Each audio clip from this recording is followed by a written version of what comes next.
All right, this is a short presentation on Hosea, a story of betrayal and love, both human and divine. And so God asked Hosea to be a living, walking example of the betrayal that God had experienced with the nation of Israel.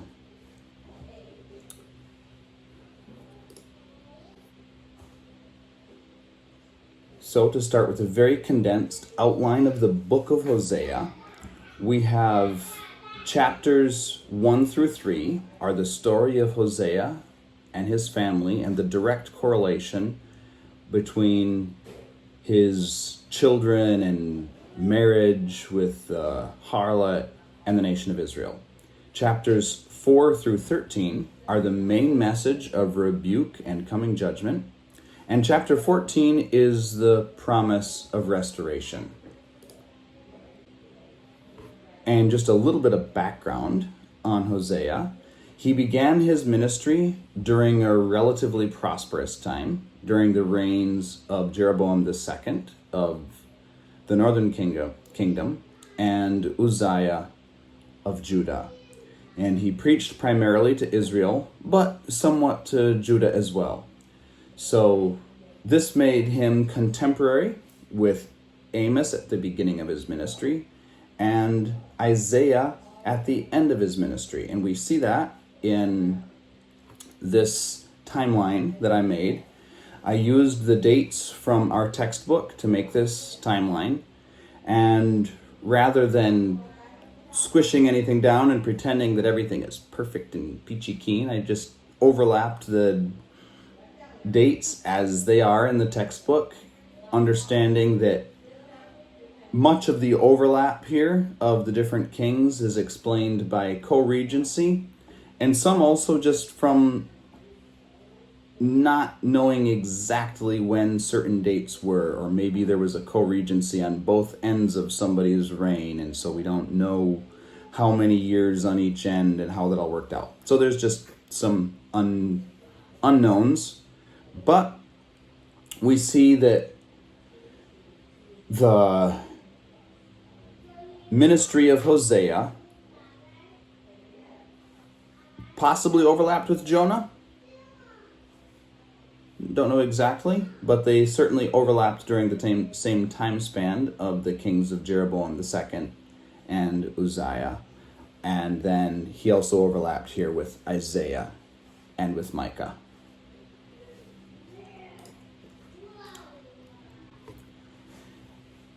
So all the prophets had hard jobs, but Hosea had a particularly difficult and heartbreaking job of demonstrating God's heartache by living it out in front of the people.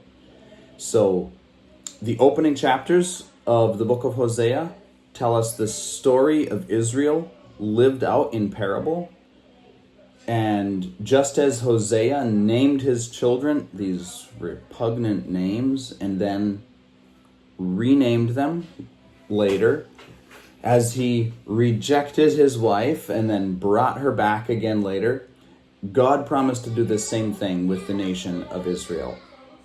So after these initial 3 chapters, the rest of the book retraces these steps of the story through the prophecies that Hosea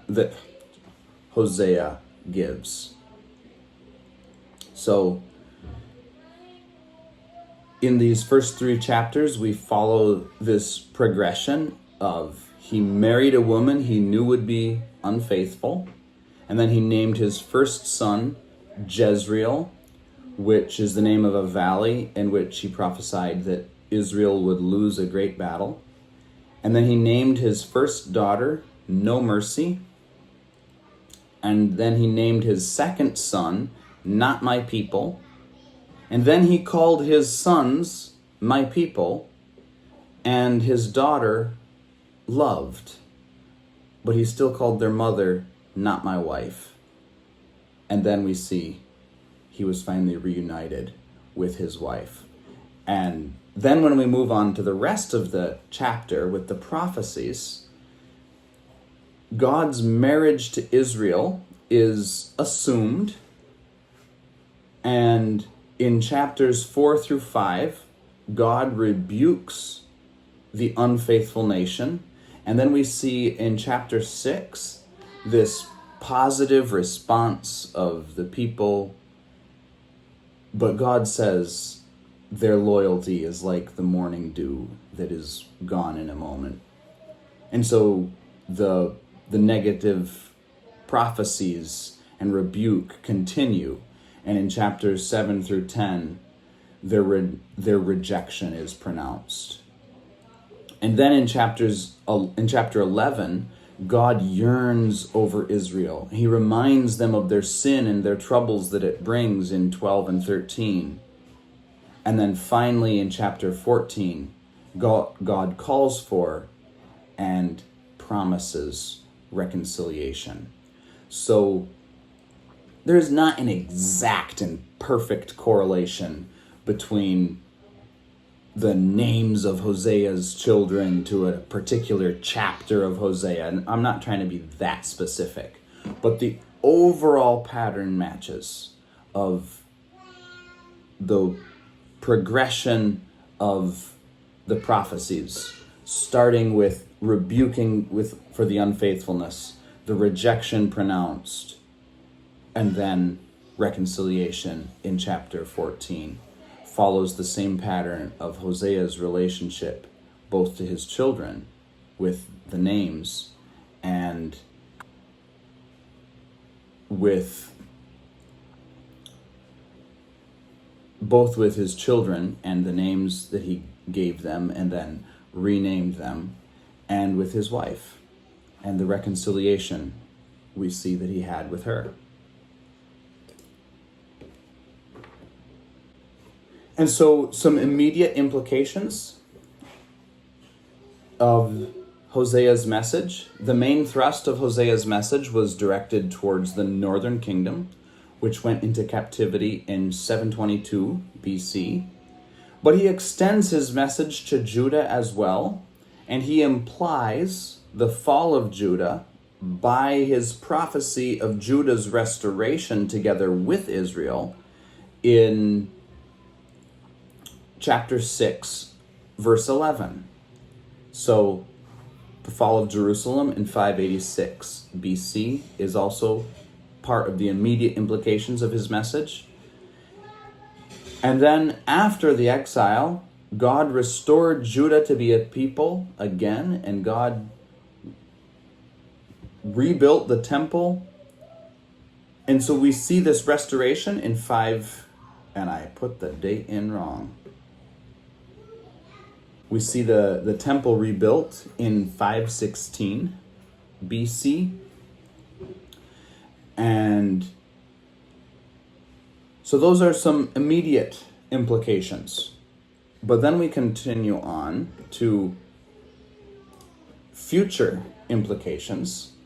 And I make these points not as the argument for why I believe there are future implications, or why I believe there is a future hope for Israel, but because I already believe that there is a future hope for Israel based in other passages, other prophets that are even more clear, it allows me to open up Hosea and be more literal in my expectation of certain details here. For example, the taking root terminology of chapter 14, especially when we realize that it was directed mostly towards the northern tribe of Israel, seems to be more complete and absolute than the actual restoration was in the Second Temple period. And the main thrust of the promises of restoration are toward the northern tribes, as I already mentioned. And we see that in chapter 6, verse 11 of Hosea. And so one final admonition.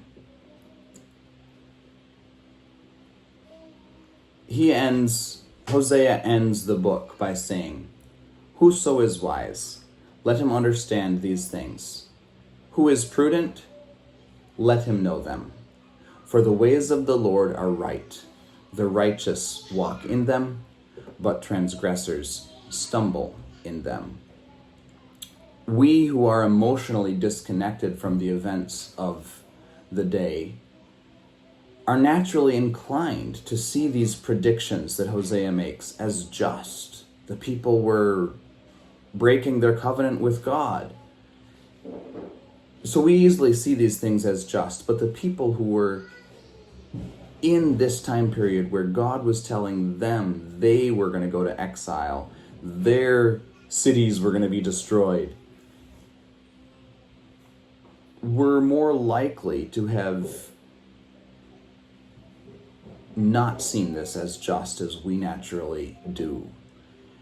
And so Hosea gives them this warning, this caution, this reminder, I could say, that who is wise will understand. And here, Hosea is patterning the end of his book after the closing of Psalm 107 that speaks of the diverse experiences of human existence. And the psalmist ends by saying, "Whoever is wise will observe these things, and they will understand the loving kindness of the Lord." The psalmist was calling God's people to look back on the things that God had done, not only in the history of the nation of Israel, but in their individual lives. And he talks about the sailor who goes to sea, and I can't even remember. Talks about all the different things that the diverse experiences of human existence, positive and negative. And then he says, the wise will see the loving kindness of God in these experiences. But here, Hosea is calling us to look forward on the judgments and the blessings that God has promised. And he is reminding us and Israel at the time that if we are wise and if we are discerning, we will not be turned aside by this prediction of judgment, but in fact, we will be encouraged all the more to follow God.